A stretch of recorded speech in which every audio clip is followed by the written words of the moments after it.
நீங்கள் பார்த்துக் கொண்டிருப்பது உங்கள் விஜய். வினயே இன்னும் ஃபோன் பண்ணல. ஒருவேளை அவருக்கு இந்த கல்யாணத்துல இஷ்டம் இல்லையா?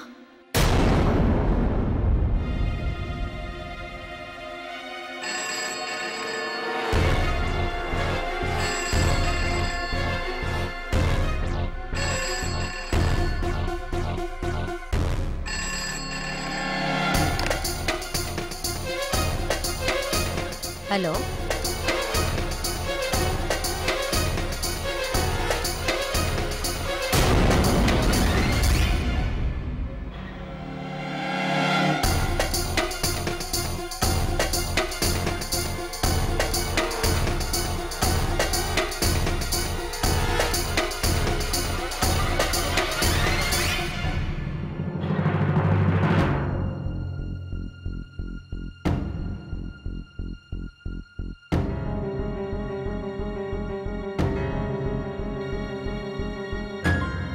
வினயோட தாத்தா ஃபோன் பண்ணியிருந்தார்.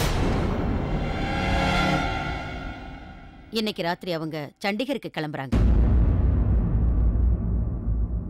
நம்மளையும் சண்டிகருக்கு கூப்பிடுறாங்க. நம்மளோட தீபாவளி கொண்டாடணுமா? அப்படியா? தீபாவளிய சண்டிகர்ல கொண்டாட போறோமா? நினைச்சு பார்க்கும் போதே வானத்துல பறக்கிற மாதிரி இருக்கே. ஜாமக்கண்ணா, சீக்கிரமா நம்ம பேக் பண்ற வேலையை பார்க்கலாம். Relax, all is well. பிரச்சனை வரும்னு பயந்தல்ல, இப்ப பாத்தியாக்கா தீபாவளிக்கு அவங்களே இன்வைட் பண்ணிருக்காங்க.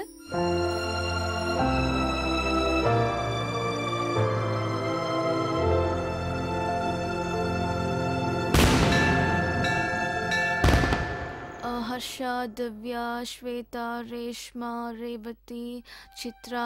ஓகே, மத்தவங்களுக்குலாம் அப்புறமா இன்ஃபார்ம் பண்ணிக்கலாம். என்னாச்சுக்கா?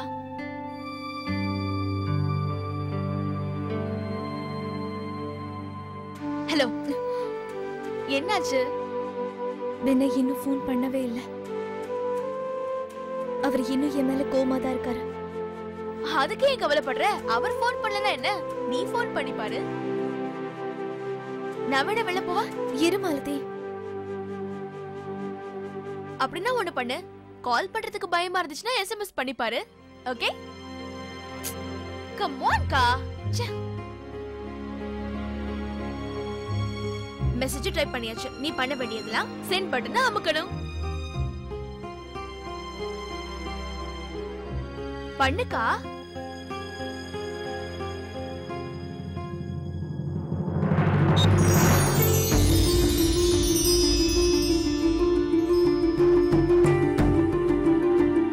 ரைட், உடனே ரிப்ளை வரும் பாரு.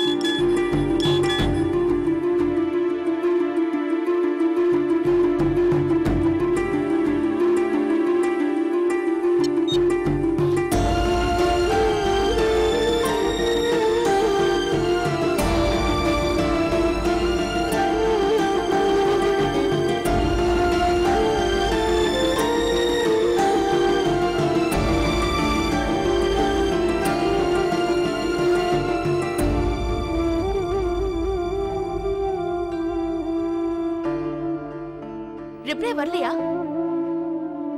மேபி அவரே பிஸியா இருப்பாருக்கா.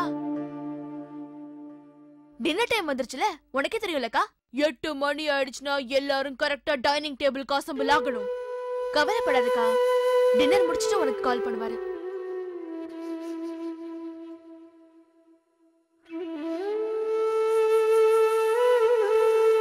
கடவுளே, எப்படியாவது அக்காவோட மெசேஜை பார்த்து மாமா ரிப்ளை பண்ற மாதிரி பாரு.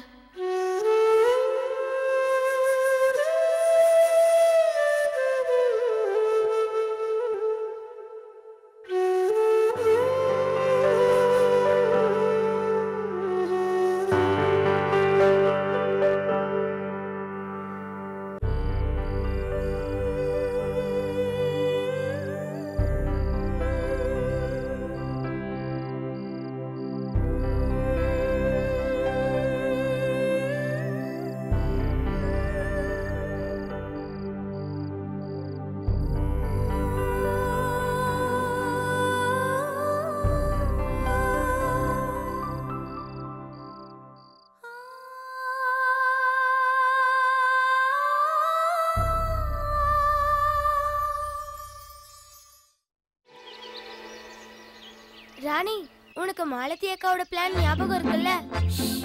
பாட்டி இங்க தான் இருக்காங்க.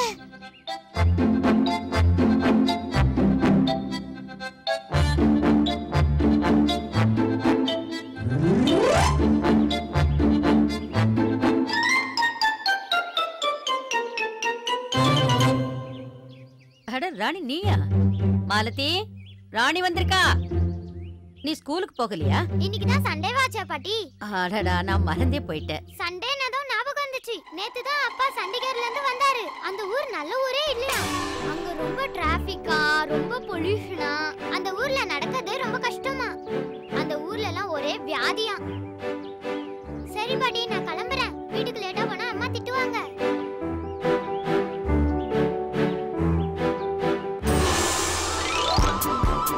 பாட்டி, உங்களுக்கு நேத்து என்ன நடந்ததுன்னு தெரியுமா? என்னாச்சு? எங்க மாமா கேஸ் விஷயமா ஒரு வக்கீல பார்க்க போயிருந்தாரு. அந்த வக்கீல் எங்க மாமா கிட்ட இருந்து எல்லா பணத்தையும் காலி பண்ணிட்டு கேஸ்லயும் தோத்துட்டாரு. குட் மார்னிங் பாட்டி. சண்டிகரை குறை சொல்ல வந்தியா இல்ல வக்கீல பத்தி பேச வந்தியா? போ இங்க இருந்து. மாலதி, இது பாட்டி வந்துட்டியா? உன்னை பொறுத்த வரைக்கும் சண்டிகர் நல்ல ஊர் கிடையாது. அங்க இருக்கிற வக்கீல்கள்லாம் திருடுங்க இல்லையா? அந்த ஊர்ல கல்யாணம் பண்ணவங்க எல்லாம் வருத்தப்படுறாங்க, அப்படித்தானே? உன் வானர சேனையை இங்க அனுப்பி என்ன முட்டாளாக்க பாக்குறியா? வானர சேனையா? யார் இதெல்லாம்? பாட்டி, நீங்க யார பத்தி பேசுறீங்கன்னு எனக்கு நிஜமா தெரியல.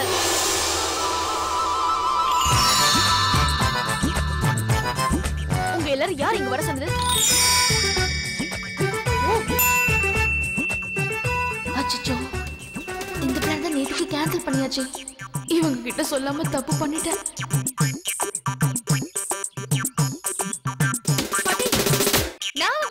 உண்மையா நான் அவங்களை கூப்பிட்டேன் பாட்டி. அவங்க எதுக்காக இங்க வந்தாங்கன்னு எனக்கு எதுவுமே தெரியாது பாட்டி. அதான் அவங்களை துரத்தி அனுப்பி. எல்லாம் எனக்கு தெரியும். இந்த கல்யாணம் நின்னு போகணுங்கிற உன்னோட எண்ணம் நிறைவேற வரைக்கும் சும்மா இருக்க மாட்டியா? பாட்டி, நீங்க தேவையில்லாம என் மேல பழிய போடுறீங்க. நான் ஒண்ணு அந்த மாதிரி கூட கூட பேசாத. போ இங்க இருந்து. சண்டிகருக்கு போக வேண்டிய ஏற்பாடு பண்ணு.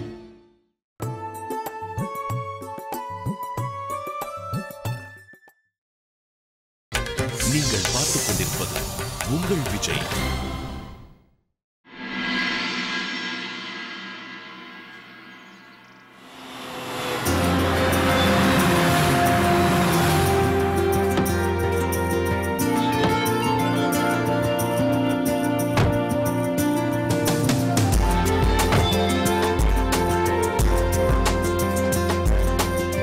கேஸோட டீடைல்ஸ் எல்லாம் படிச்சு பாருங்க.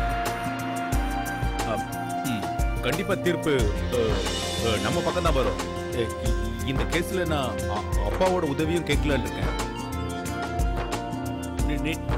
நீங்க கவலைப்படாதீங்க, தைரியமா இருங்க. சரி, யாருப்பா போன்ல? அப்ப அது தர்மா சார் ஃபோன் பண்ணிருக்காரு. கேஸ் எந்த ரேஞ்சில் இருக்குன்னு கேட்டாரு. சரி, நான் படிச்சுட்டு சொல்றேன். சரி. உலகம் பூரா சுத்தினாலும் சொந்த வீட்டுல இருக்கிற சுகம் வேற எங்கேயும் கிடைக்காது. சரியா சொன்னீங்க அண்ணி. எப்படி இருக்கீங்க தம்பி? நல்லா இருக்க அண்ணே. நான் உங்க எல்லாரையும் ரொம்ப மிஸ் பண்ணிட்டேன். பொய் சொல்லாதீங்க. நீங்க ஒண்ணு எங்களை மிஸ் பண்ணல, எனக்கு நல்லாவே தெரியும். அப்படி நினைச்சிருந்தா நீங்க மாங்கல்ய விரத தனிக்கு வந்திருப்பீங்க. நான் எவ்வளவு எதிர்பார்த்தேன் தெரியுமா? ஓ, அப்படியா? மறந்தே போயிட்டேன். ஆமா, என் செல்லக்குட்டி அசோக் எங்கங்க இருக்கா? உங்க கூட தானே வந்தா? அசோக் இங்க தானே இருந்தா?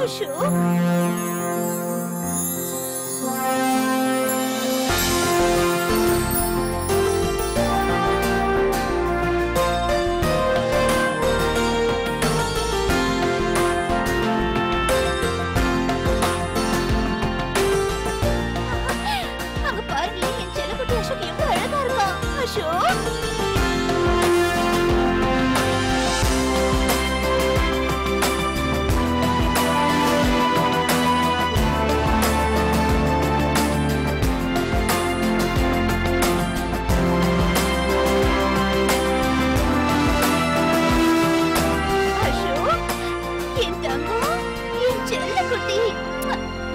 உனக்கு தெரியுமாடா நான் உன்னை எவ்வளவு மிஸ் பண்ணேன்னு? சாரிடா செல்லம், நான் உன்னை பிரிஞ்சு ரொம்ப நாள் அங்கேயே இருந்துட்டாலே. இனிமே நிச்சயமா உன்னை விட்டு எங்கேயும் போக மாட்டேன்டா செல்லம். ஷோக்கு, நீ கரெக்டா ஸ்கூலுக்கு போறல? மா, என்னோட பேரு அசோக் சிங் வதேரா. ஷோக்கோன்னு கூப்பிடாதீங்க. இருந்தாலும் என்னோட ஷெட்யூல பொறுத்த வரைக்கும் அதுக்கான நேரம் எல்லாம் இல்லவே இல்ல. காலையில 8ல இருந்து 3 வரைக்கும் நான் ஒழுங்கா ஸ்கூலுக்கு போயிடுவேன். 3ல இருந்து 5 வரைக்கும் நான் கார்ட்டூன் மட்டும் தான் பாப்பேன். 5ல இருந்து 8 வரைக்கும் நான் என்னோட ஹோம்வொர்க் எல்லாத்தையும் முடிச்சிடுவேன். ஷார்ப்பா 8 o'clock நான் டின்னர் முடிச்சிட்டு தூங்கிடுவேன். ஆமா. என்னங்க இந்த டயலாக் நான் எங்கேயோ கேட்டிருக்கேனே. எங்க கேட்டேன்?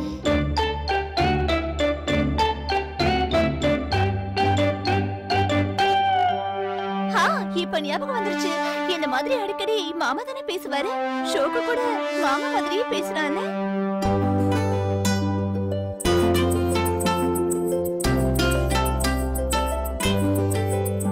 இவன் தான் என்னோட உண்மையான வாரிசு. இவருதான் என்னோட உண்மையான தாத்தா. என் கண்ணே பற்று போல இருக்கு. ஆமா காஞ்சனா, வினயும் விஷாவும் எங்க? எங்கோ வெளிய போயிருக்காங்கன்னு நினைக்கிறேன். இப்ப வந்துருவாங்க. இதோ வந்துட்டாங்க. ஹாய் சித்தப்பா. ஹாய். எப்படி இருக்க விஸ்வா? ஃபைன். என்ன புது மாப்பிள்ள, எல்லாம் எப்படி போய்கிட்டு இருக்கு? இந்த வீட்டு வருங்கால மருமகளை நான் மட்டும்தான் பார்க்கல. நல்ல வேளை அப்பா அவங்கள தீபாவளிக்கு வர சொல்லியிருக்காரு. அப்ப பாத்துறேன்.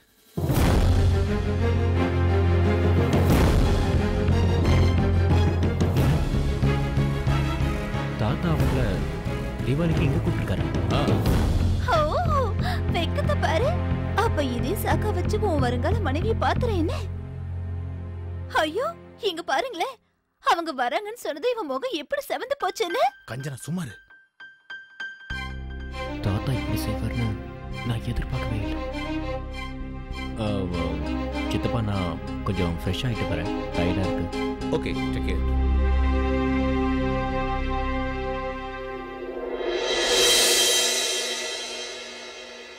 மாலதி, நீ அடுத்ததா என்ன பண்ண போறேன்னு எனக்கு நல்லாவே புரிஞ்சிடுச்சு. நான் சொல்றத கேளு. நீ அப்படியெல்லாம் ஒண்ணும் பண்ணாத. எதுவா இருந்தாலும் நம்ம சண்டிகர்ல போய் பாத்துக்கலாம். நம்ம அங்க போறதும் நல்லதா போச்சு. வினய் ரொம்ப வருத்தத்துல இருக்காரு. நம்ம அங்க போய் எல்லாத்தையும் நேரடியா அவர்கிட்ட பேசணும்னா நிச்சயமா அவர் நம்மள புரிஞ்சுப்பாரு. ஆனா மாலதி, நம்ம அங்க போனதுக்கு அப்புறமா அவர் நம்ம கிட்ட எதுவும் பேசலன்னா உனக்கு என்ன பைத்தியம் பிடிச்சிருச்சா? நீ எந்த தப்பு பண்ணலக்கா. நீ அப்படிலாம் நினைக்காத. அப்படின்னு உனக்கு தான் தெரியும். ஆனா அவங்களுக்கு அது தெரியாதுல்ல. வினய் கிட்ட நம்ம பேசி புரிய வச்சிட்டோம்னா ப்ராப்ளம் எல்லாம் சால்வ் ஆகி நிச்சயம் இந்த கல்யாணம் நடக்கும். என்ன டிசைட் பண்ணிருக்க வினய்? எதுவா இருந்தாலும் சீக்கிரம் முடிவெடு. தீபாவளிக்கு ஜீவிதா ஃபேமிலி எல்லாம் இங்க வந்துருவாங்க. அப்புறம் நாம ஒன்றும் பேச முடியாது.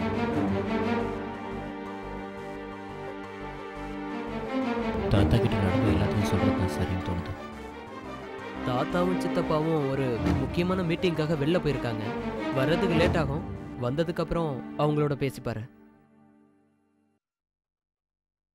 அண்ணா, தைரியமா பேசிடுவல? ஏன்?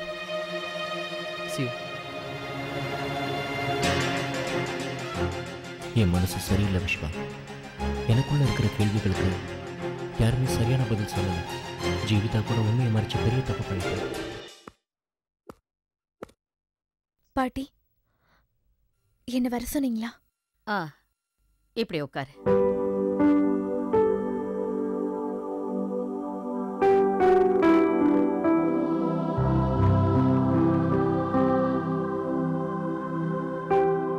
என்னோட வாழ்க்கையில நான் நிறைய இழந்திருக்கேன். நான் உனக்காக என்ன கொடுக்க போறேன்னு எனக்கு தெரியல. நீ இந்த வீட்டோட மூத்த பொண்ணு. உனக்கு இப்ப கல்யாணம்.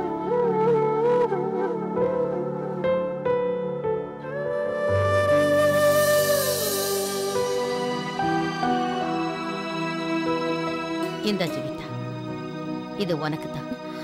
பாட்டி,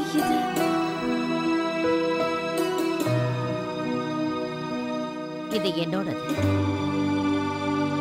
எங்க கல்யாணத்துக்கு அப்புறம் அவர் முதலா வாங்கி கொடுத்தார். இப்ப உனக்கு கல்யாணம் நடக்க போகுது.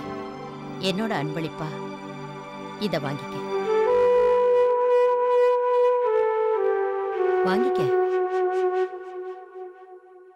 பாட்டி நான் சொல்றது நீ சொல்றத நான் கேட்க மாட்டேன்.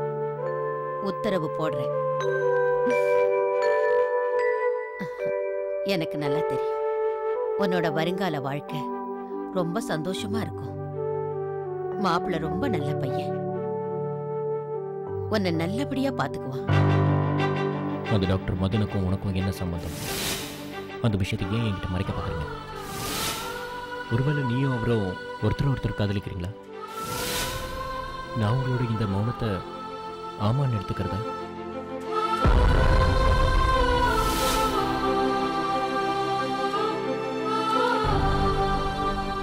போட்டுக்க.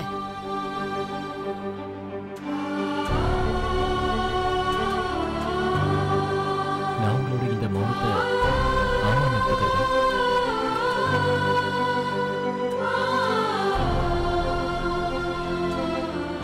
ஜீவிதா, உன்னை நான் எப்ப பார்த்தாலும்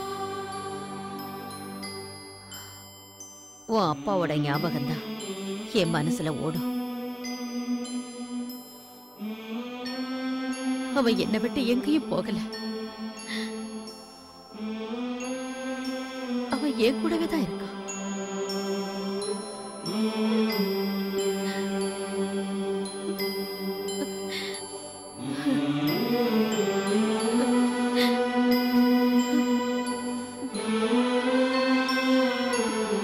புருஷ வீட்டுக்கு போனது இந்த பாட்டியை மறந்துட மாட்டேன்.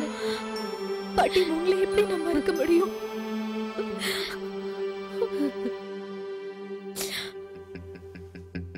அடக்கடவுளே, ஒருவேளை இந்த கல்யாணம் நின்று போச்சுன்னா அப்புறம் பாட்டியை உயிரிடவே பார்க்க முடியாது. அப்படி எதுவும் நடக்கக்கூடாது, நடக்கவே கூடாது. பாட்டி எப்படியாவது இந்த கல்யாணம் நடக்கணும்னு தான் விரும்புறாங்க. கடவுளே, இது எப்படியாவது நடத்தி வச்சிரு.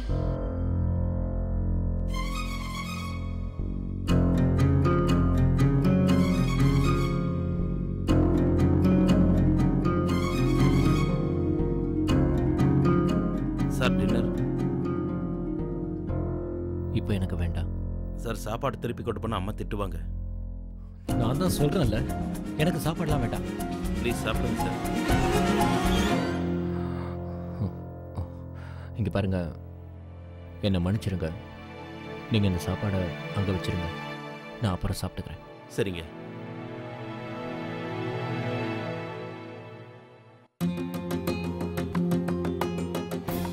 நான் அண்ணங்கிட்ட டாக்டர் மதனை பற்றி சொல்லி தப்பு பண்ணிட்டேன்னா, சொல்லாமல் இருந்திருந்தா இவன் வாழ்க்கையே வீணாயிருக்கும்.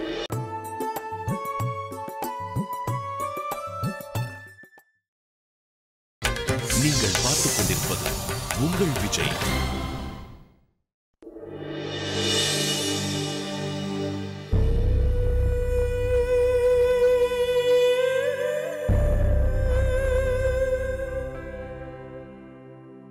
அக்கா,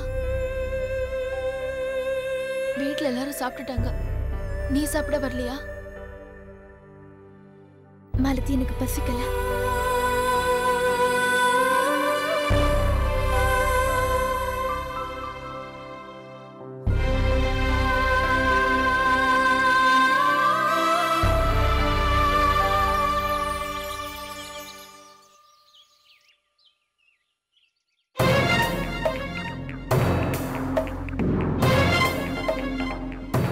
இன்னும் கொஞ்ச நேரத்தில் ஜீவிதா வீட்டிலிருந்து எல்லாரும் இங்கே வந்துடுவாங்க. அதுக்குள்ளே நான் எப்படியாவது தாத்தா கிட்ட இந்த விஷயத்தை பற்றி பேசணும்.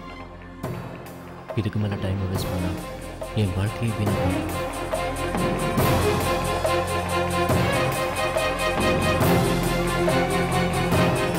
முரளி, சொல்லுங்க தம்பி. முரளி, தாத்தா எங்கே இருக்காரு? மேலே ரூம்ல இருக்காரு.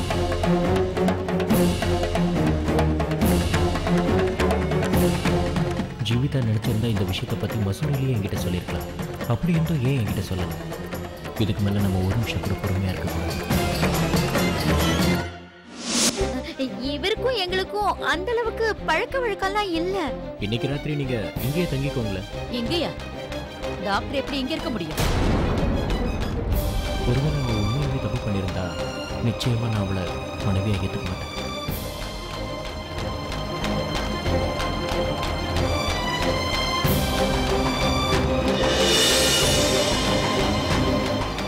ஃபோனில் யாரு?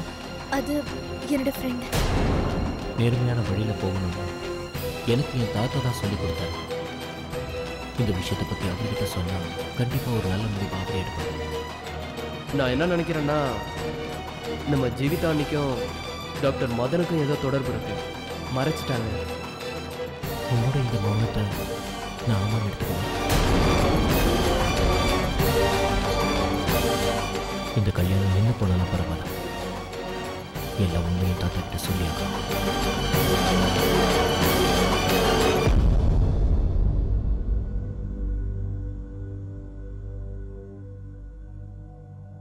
தாத்தா,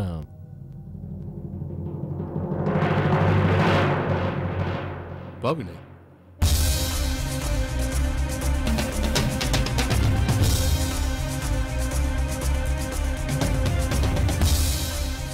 தாத்தா நான் உங்ககிட்ட ஒரு முக்கியமான விஷயம் பேசுகிறேன்.